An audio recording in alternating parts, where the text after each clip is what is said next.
आता just Kharadi IT पार्कला एक ड्रॉप केला आणि कस्टमर सोबत असंच बोलता बोलता कस्टमर मला म्हणत होतं की दादा मी म्हणजे सुरुवातीला असंच विचारलं त्यांनी की बघ किती धंदा होतो असं तसं जनरल गोष्टी.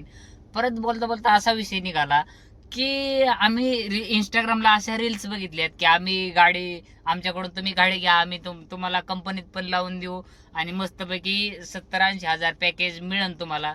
तर त्या इंस्टाग्राम रील्सच्या मागची कहाणी काय असतं, लोक कसे जाळ्यामध्ये फसले जातात ना, ते मी तुम्हाला डिटेलमध्ये सांगतो. तर लावा हिशोब. मेंटेनन्स आणि सीएनजी म्हणजे सर्व्हिसिंग आणि सीएनजी मिळून 25,000. 25,000चा ड्रायव्हर पकडला झाले 50,000 आणि एवढे लागतातच. जरी तुम्ही लय बारीक कट चालला किंवा स्वतः मालक चालक असं असताल तर वेगळी गोष्ट आहे, पण तुम्ही जर ड्रायव्हरच्या भरोश्यावर गाडी घेण्याचा निर्णय घेत असाल तर हा हिशोब आहे का.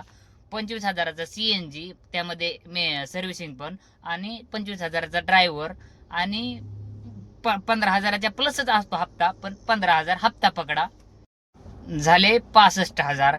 आणि बहुतेक 90% IT कंपन्यांना 70,000च पॅकेज असतं. 70,000पेक्षा जास्त नाही जात कुणाचं पॅकेज. उगा क्वचित असतील तर वेगळी गोष्ट आहे, पण 70,000चं बऱ्यापैकी कंपन्यांना पॅकेज असतं. आणि जर एवढं कट हिशोब येत असेल तर त्या मालकाला काय राहणार आहे हे तुम्ही बारीक विचार केला पाहिजे. आणि बरेच लोक फक्त असे व्हिडिओ बघून गाड्या घेण्याचा निर्णय घेतात, पण तुम्ही गाडी घेण्याच्या अगोदर वैयक्तिक एखाद्या जो कंपनीत गाडी चालवतोय त्याची मुलाखत घ्या. आणि एकाची नका घेऊ, का तर बऱ्याच ड्रायव्हर लोकांना स्वतःचा इन्कम सांगणे म्हणजे कमीपणा वाटतो, का तर त्यांना एवढे पैसे शिल्लक राहत नाहीत जेणेकरून लोकांना सांगितलं पाहिजे. त्याच्यामुळं म्हणजे हे ह्याच्यासाठी सांगतोय मी की काल परवाची उबर करून स्वारगेटला चाललो होतो आणि एव्हरेस्ट फ्लीटची गाडी मला पिकअप करायला आली आणि मी त्याला असं जस्ट विचारलं होतं की तू किती कमवतो दिवसात.